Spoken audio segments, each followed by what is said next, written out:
Angka kematian yang tinggi di Indonesia menjadi sorotan seiring dengan lonjakan kasus yang sangat signifikan di masa penerapan PPKM darurat.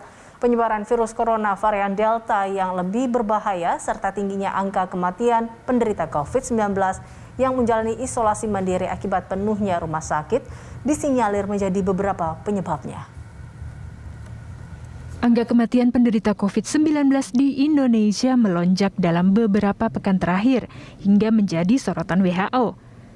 Penambahan korban meninggal secara harian bahkan sempat tembus di atas 1.000 orang per hari, yaitu 1.040 pada 7 Juli dan 1.007 pada 11 Juli.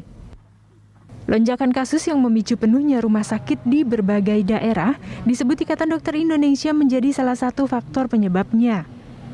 Banyak penderita COVID-19 terpaksa harus menjalani isolasi mandiri karena tidak bisa mendapatkan tempat di rumah sakit, berujung pada banyaknya penderita yang isoman meninggal dunia. Fakta di lapangan sudah banyak rumah sakit, baik rumah sakit pemerintah maupun rumah sakit swasta itu sudah melampaui 100% tempat tidurnya. Karena setiap kita berusaha mencarikan kamar itu pasti tidak mendapatkan, dan antrinya itu bukan hanya belasan, bisa puluhan orang yang antri di UGD, yang bahkan di tenda-tenda atau di lorong-lorong itu yang sehingga banyak orang juga yang terpaksa sebenarnya harus dirawat, kemudian melakukan isoman. Dan isoman di rumahnya, tidak ada yang mengawasi. Ini yang menyebabkan angka kematian tinggi. Nah, peningkatan kasus akibat varian Delta ini kita bisa lihat contoh ini. Yang sekarang ini. Jadi per 13 Juli. Jadi jangan kita melihat bahwa Indonesia saja yang kena. Itu Inggris juga kena, Belanda kena. Perdana Menteri Belanda kemarin minta maaf karena dia menyetujui lepas masker beberapa waktu yang lalu, yang sekarang naik seperti ini, yang eksponensial. Itu semua juga, dan Malaysia sampai hari ini juga masih gini, itu semua juga Delta. Ini juga Rusia, Indonesia, Thailand, dan seterusnya.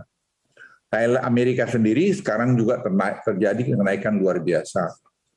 Nah, ini saya mohon supaya kita paham, varian Delta ini varian yang tidak mudah dikendalikan. Penyebaran virus corona varian Delta disebut pemerintah sebagai penyebab lonjakan kasus COVID-19 yang sangat signifikan selama masa penerapan PPKM darurat.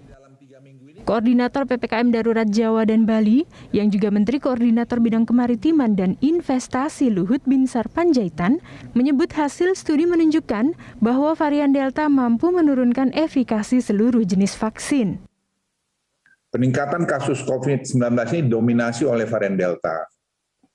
Nah, kalau kita lihat yang kanan yang marun ini, itulah dia. Jadi hampir semua sekarang di Jawa ini, kalau nggak boleh saya katakan ya semua itu dikontrol oleh varian Delta, di mana varian Delta ini menurut yang saya baca itu lebih hampir atau sekitar 6 kali lebih cepat dari varian Alpha atau yang PPKM atau PSBB 1 dengan PSBB 2.